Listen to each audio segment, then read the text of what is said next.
see if there's any Sharpies in here. Go ahead and cut it right there, Ethan. The old dog freaks out. He doesn't like the MIG welder, so. This is more your style and my style. I want the little yeah. truck. This is more Brandon and I style. All right, I made some dumb decisions. I don't know what the hell we're doing. We went out wheeling a couple weeks ago. We took this truck up here, and that led to taking this rig, and we're gonna rob the axles out of the Ultra 4. I mean, why not? Why not take an Ultra 4 car that's fully put back together, by the way. It's ready for plumbing and wiring, and it's ready to race. Why not take the axles out of it and put them in my son's rig? That seems like a pretty logical thing to do, but why not? So we're gonna do it, and we're gonna upgrade to these.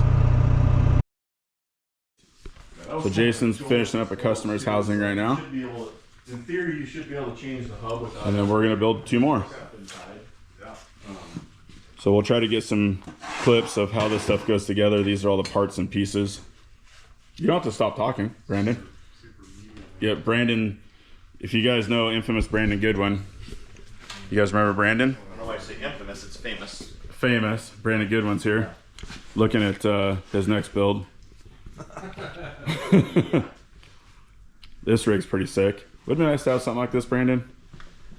This out here, this is more your style and my style. I want the little yeah. truck. This is more Brandon and I style. We need to find. But this is one of the builds that they're building right now. So this is the same housing we're gonna build. We're doing one in the front, one in the rear on the 1311. Yeah, it's a diesel. It's a diesel 5.2. So if you guys want to see more about this rig, just let me know. I'll be down here a couple times so we can get some good video of it. But he's finishing up a little customer project at the moment, and then I'm gonna get all my stuff out. We're gonna carbide, prep, clean, and start TIG welding.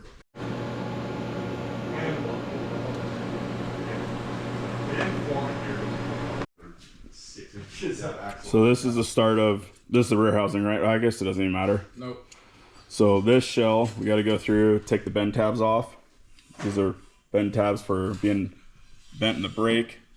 This one has to get removed. That one, this one, same on that side. Then this cradle, so it holds the tubes inside. Here's one already welded together. So we got these guys are smart asses. So we're gonna, the inside of this gets MIG welded. The inside of this will get MIG welded down both sides. Brown chicken, wow, wow. Goes in there. Pretty basic stuff. Not really basic. Basic for welding, but not basic as far as engineering. So all this will get MIG welded on the inside. Axle tubes go in. That goes on. And then these little pieces will go on, and these are for milling. So once the whole housing is built, they're gonna chuck it up in a mill, and then you can face this to take any bit of deflection out so your third won't leak. There's another thing too, is these are one of the only ones where the tube goes in. We can set it, but it grabs that inner, so you're not just relying on the weld out here to full weld on the inside of the tube. So Okay. the tube's supported in 2 spots. Very cool. That's the one like you just finished. Yeah. Fully welded on the inside. Yep, that's the way they all are. So, yep. Awesome. Well, let's get started. Okay, first stage of keeping something to look nice towards the very end is prep. Get in there with a carbide. We're going in and removing the dross that is left over from the laser, and just using a small carbide on a little, basically a 12-volt Milwaukee. Get it super clean so that way your TIG welds look good and they hold. And then when I flip this thing over, you'll see on the bigger edges, just hit it with a flap wheel. I like using an 80 grit flap wheel. It doesn't remove material as much, and it's more of a polish, so it even makes your TIG weld look better at the end.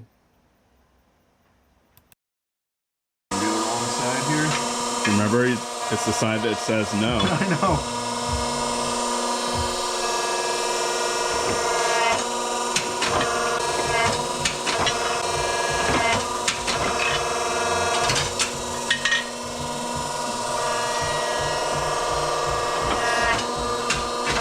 That's cool. It's actually pretty cool. You can change the throw of it.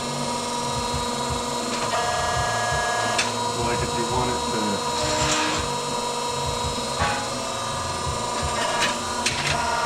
only open a little ways. Yeah. Wow. What year did you guys figure out this was? I don't think they ever figured it out. Oh, okay. I remember last time I was down here, we were trying to figure out. 50s probably. Well, if anybody sees this video and knows these old tools, what vintage do you think this machine is? Okay, so I got one sitting here and just got the crash course from Ethan. We're gonna go in, MIG all this together, clamp it all together. So let's get started on it. So we're gonna go inside this thing and just do a series of tacks, make sure everything's square, keep tacking, keep tacking, keep tacking, then eventually we'll burn it in. Okay, Ethan, what do you have for really long? Do you guys have a long clamp by chance? All right, inner structure fully MIG welded together. I figured I would just save you guys the boring part of all that MIG welding. Now we gotta bounce left to right, upside down, inside out, tig tack everything, try to keep it square and then weld it out. All right, so I don't know if you can hear me. This is the rear housing. Got all the inside of it fully welded out. Jason's been prepping, getting everything ready to get to this point. So now they just helped me get the axle tubes, everything set into the center section. And then Jason's over there prepping the front center section right now, and it's fully welded out, ready to accept tubes. So now we will try not to ruin this thing TIG welding it. Right, Jason? What? Just say yep. Yep. Yep. Yep.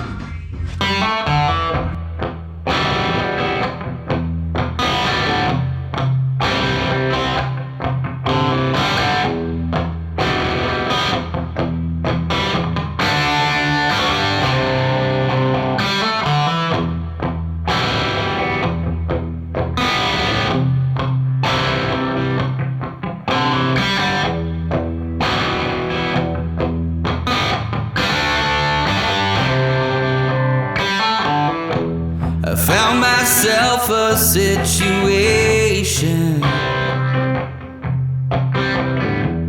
full of woe and complication. It's got me running in my dreams, got me driving and I can't sleep.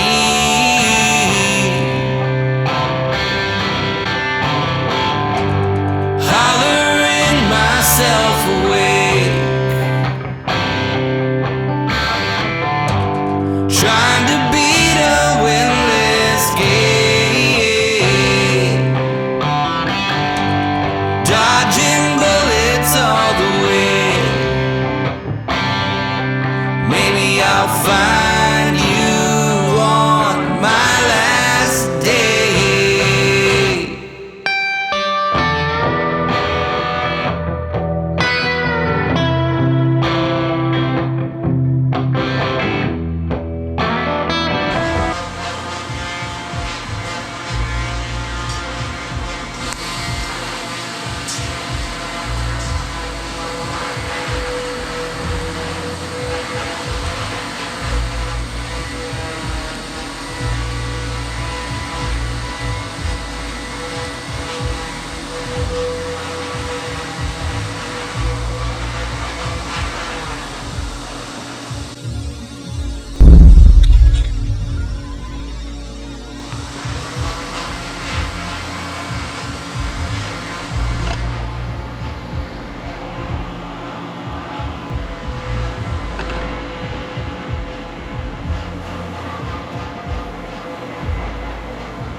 Okay, we are on to day 2 of building our housings with Allied Fab. So again, this is the rear.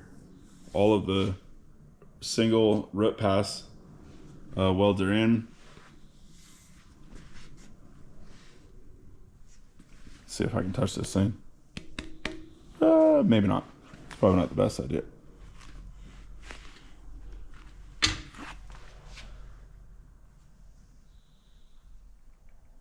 So now we'll pretty this up, get it all clean. Then once it's cleaned and cooled, I'm gonna do a couple more cover passes. And then Jason and I were talking earlier that I saw the backbone and do all my link brackets and everything on this. So I'm pretty confident I can do that stuff on my fab table without warping the housing.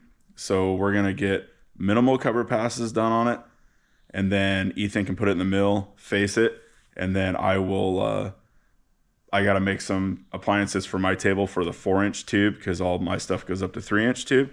But I'll do that, make a couple jigs, and then I'm going to go ahead and set up for a different bore bar system, same bore bar that this axle housing takes.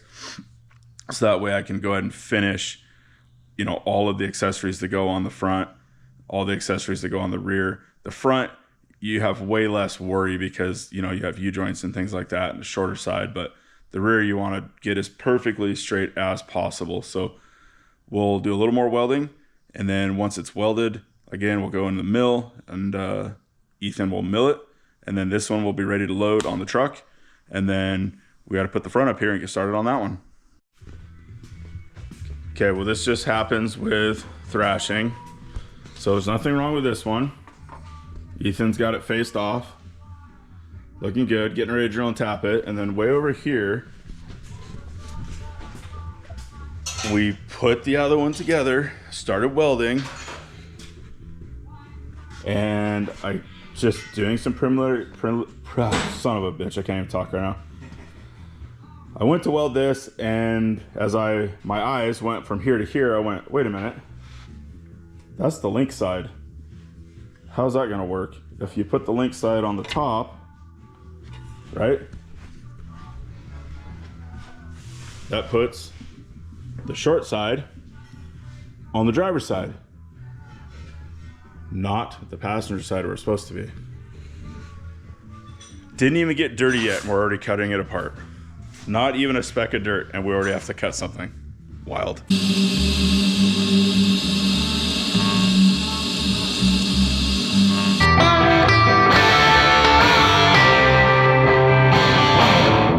I can't escape this situation, 'cause I won't meet the expectation. Over mountains, across the sea, I can't vanquish what I can't see.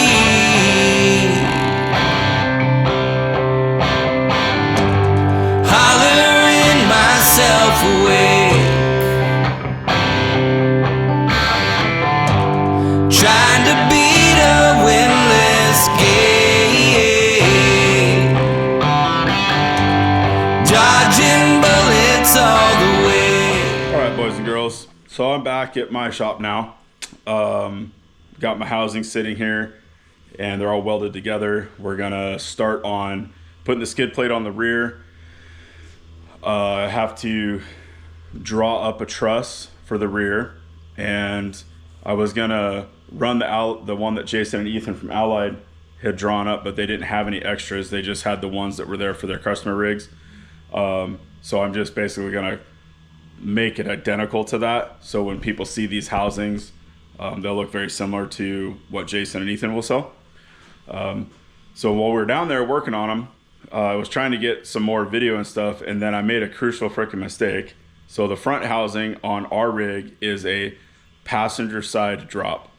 And as we were putting the tubes in, I kept doing some clearancing and a little bit of clearancing, a little bit of clearancing to get everything perfect. And then I took the shell and I rotated it on the table, didn't think about it, put the tubes in, started putting it together. I just happened to look down. I looked at it and went, oh, son of a bee. I freaking started building it for a driver's side drop. So I ended up having to scramble. We chucked it in the mill, cut a bunch of the welding out, and then had to basically take the whole thing apart, put it back together. And I had to be home for a barbecue, so I was just running out of time. But we did get housings put together, and we're working with our game plan on our knuckles and what we want to do there. So as of right now,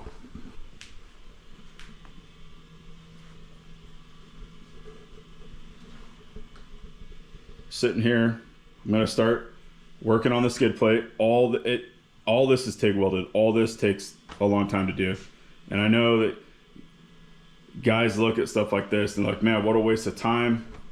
You're just gonna take it out and beat it in the rocks, and it is gonna get beat. But when you spend the money on these kind of parts and you take pride in what you do, because you should, if you do anything worthwhile, you should take pride in it. So we wheelabrate everything and TIG weld everything, and we are going to try Cerakoting these housings clear. Jason has a friend that did his and his rig, and they're holding up, so I want to try that. We're going to give it a shot. The front housing, I still have to go over it, basically wheelabrate it to match the other one. And then the front, obviously, we'll get the double-ended ram mount. They'll get a skid plate built into the front.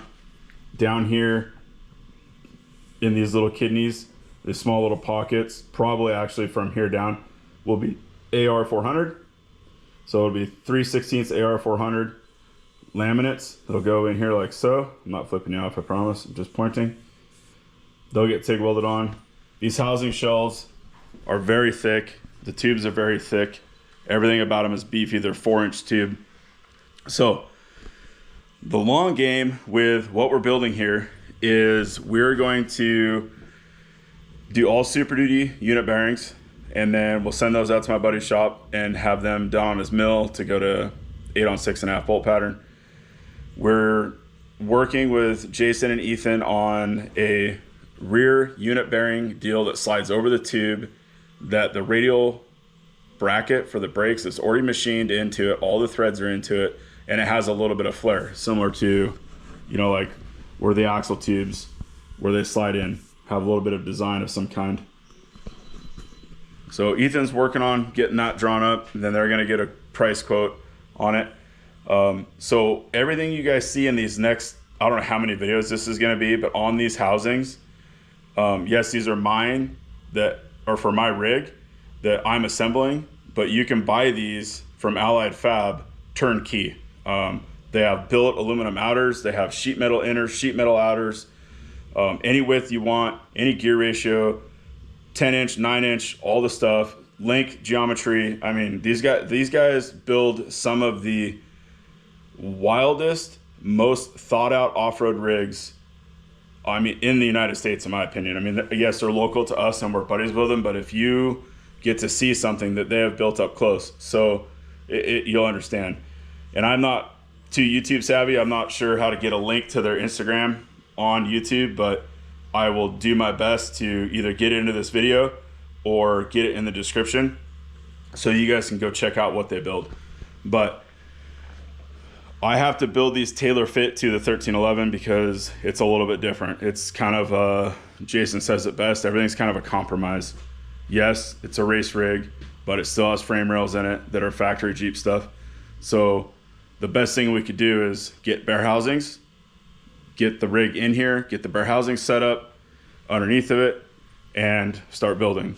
So the goal is a longer wheelbase. We're 111.5 right now. We're going to be 1.5 inches wider per side. We're going to be lighter, and obviously lighter and wider.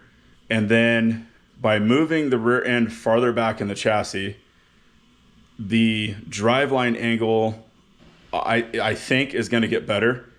I can't afford like a Gearworks high pinion. It's just not in the budget on this. So right now we're sacrificing about it's 5 inches of droop we cannot use, and I've never driven it using it, so I don't know if we need it because it rides good the way it is.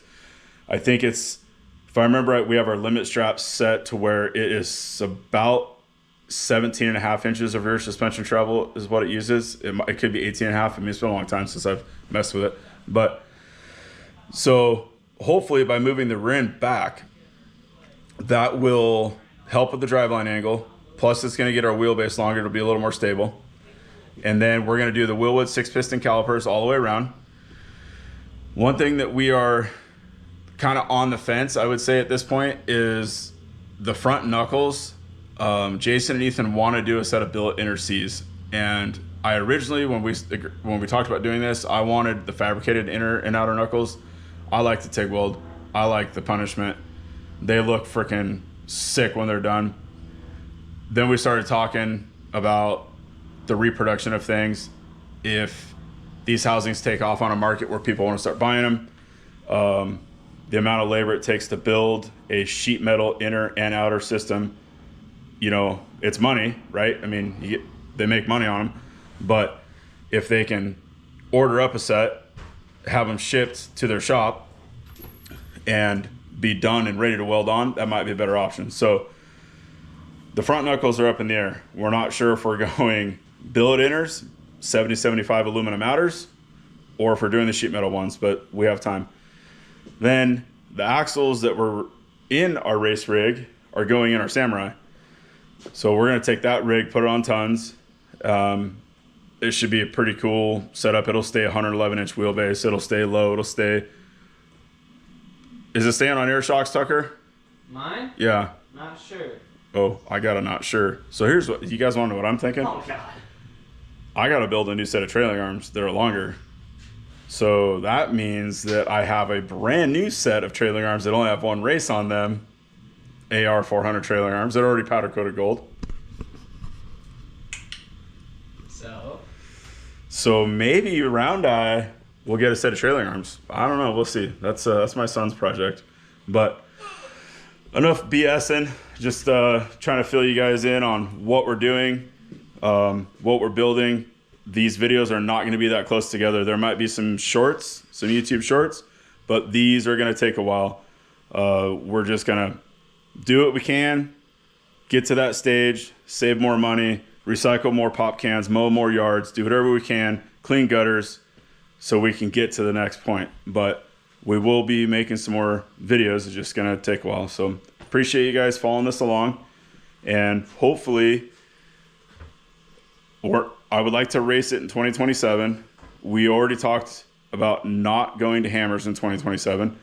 And we are going to commit to the Your Series in 2027. So there's 4 races. You have Montana. Actually, I think it's Wyoming, Montana, Sturgis, and then back in Montana. That way we can... The rig has changed a bunch since we last raced it. So I don't want to just slam it together. We have to shock tune again. We got all these things we got to do. I don't want to push myself to have it done for 2027 Hammers and then take it down and just blast these housings and get them all scratched up. Because, I mean... Why would you take an off-road race rig that you just finished and put in the rocks? I don't know.